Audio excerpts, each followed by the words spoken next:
Can an app on your phone really replace an Islamic bank? Imagine sending money, investing, even paying your zakat with just a few taps, and all of it Shariah compliant. That's the promise of Islamic fintech. But is it truly halal, or are we rushing into a digital world where compliance risks get lost in the speed of technology? Today, we explore how fintechs and Islamic finance are coming together, and whether this marriage will strengthen faith-based finance or open new challenges. If fintech is able to succeed and avoid risky earning and track the profitable halal earning, this is double benefit for Muslim investors. Fintech, short for financial technology, has already transformed the way we think about money. From mobile banking to digital wallets, from blockchain to robo-advisors, fintech is not just a trend, it's the future of finance. On the other side, Islamic finance is one of the fastest-growing segments of the global economy. Built on timeless principles, no riba, interest, no gharar, excessive uncertainty, no maisir, gambling, and an emphasis on risk-sharing and ethical investment, it is valued today at over $4 trillion worldwide. Now the question is, how do these two worlds meet? Can cutting-edge apps and blockchain really align with centuries-old Shariah principles? Or will fintechs push Islamic finance into gray zones that traditional scholars might hesitate to approve? Islamic principles versus fintech innovations. To understand the connection, let's first recall the basics of Islamic finance principles. Riba, interest, is prohibited. Wealth should be generated through trade, partnership, and real economic activity, not by lending money at interest. Gharar, uncertainty, must be avoided. Contracts should be transparent, fair, and clear. Halal investment is mandatory. No financing of alcohol, gambling, weapons, or unethical industries. Risk sharing is encouraged. Profit and loss should be distributed fairly among parties. Now compare this with what fintech brings. Digital wallets and mobile payments, replacing cash with instant, global transactions. Peer-to-peer lending and crowdfunding, connecting borrowers and investors directly. Blockchain and smart contracts, promising transparency and immutability. Robo-advisors and investment apps, making investing cheaper and more accessible. At first glance, fintech looks like a perfect tool for Islamic finance. It removes middlemen, lowers costs, and provides transparency. But the challenge lies in how these tools are structured. For example, a peer-to-peer lending app could be interest-based, making it haram. A blockchain project might involve speculative trading, which resembles gambling. Even robo-advisors could unknowingly allocate funds into non-halal industries. So, while fintech has the tools that can fit perfectly with Shariah, the execution must be carefully monitored. Case studies and global examples. Let's take a tour across the world to see how fintech and Islamic finance are already working together. Malaysia is often called the global hub of Islamic finance innovation. Here, we see startups like Hello Gold, which allows users to buy and save gold digitally in a Shariah-compliant way. Platforms like Ethis provide crowdfunding opportunities for real estate and small businesses, structured under Islamic contracts like Musyarakah and Madarabah. Indonesia is another rising star. With the world's largest Muslim population, fintech apps are being used for digital zakat and sadaqah payments, reaching rural areas where traditional banking has never worked efficiently. Crowdfunding for small entrepreneurs is also thriving, giving farmers and artisans access to halal funding.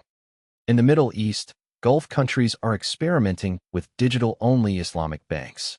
For example, Bahrain and the UAE have licensed mobile-only banks that promise fully Shariah-compliant services. They integrate daily finance with halal investment products in a seamless digital platform.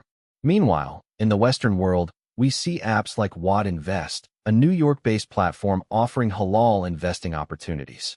Wad uses robo-advisors but screens out companies involved in haram industries, while also avoiding interest-bearing assets. This allows Muslims living in non-Muslim countries to participate in investing without compromising on faith. These examples show that fintech is not just theory, it's already reshaping how Muslims handle money globally. Opportunities of fintech in Islamic finance. So what makes fintech such a strong opportunity for Islamic finance? 1. Financial inclusion. Millions of Muslims worldwide remain unbanked, meaning they don't have access to traditional banking services. Fintech can reach them through mobile phones, bypassing the need for expensive branches. 2. Cost reduction. Traditional Islamic banks sometimes charge higher fees due to Shariah compliance checks and legal structures.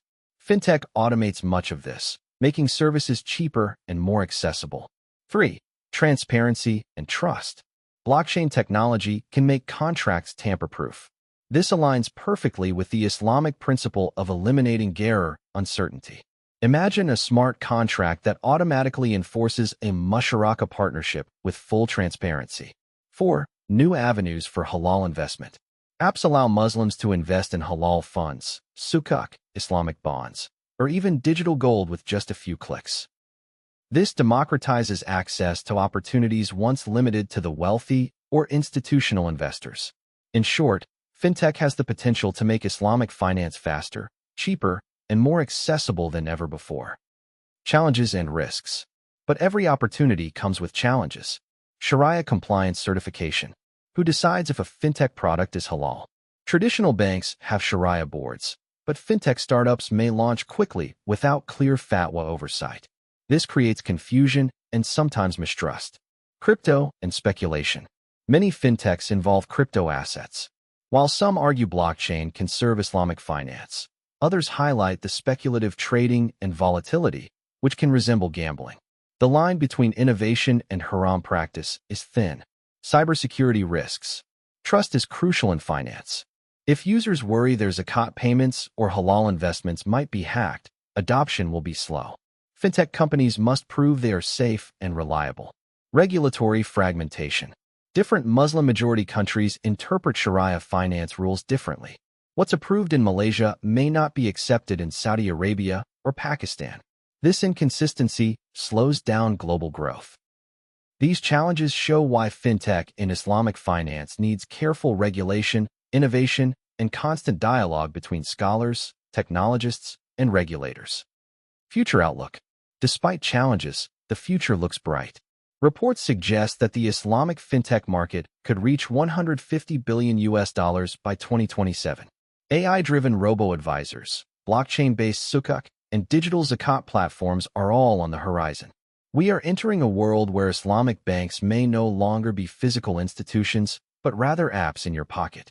Collaborations between traditional banks and fintech startups are already emerging, ensuring that innovation doesn't come at the cost of faith. Conclusion and call to action. So, can an app really replace an Islamic bank? The answer is both yes and no. Yes, fintech can make Islamic finance faster, cheaper, and more accessible. But no, without strong Shariah compliance and careful regulation, the risk of drifting into haram territory is real. Fintech and Islamic finance together hold enormous promise, if innovation is balanced with faith. Now I'd like to hear from you. Would you trust an Islamic fintech app with your zakat or investments? Or do you prefer the traditional bank system with a physical branch? Drop your thoughts in the comments below, and don't forget to like and subscribe to Islamic Finance Unboxed for more episodes exploring the future of halal finance.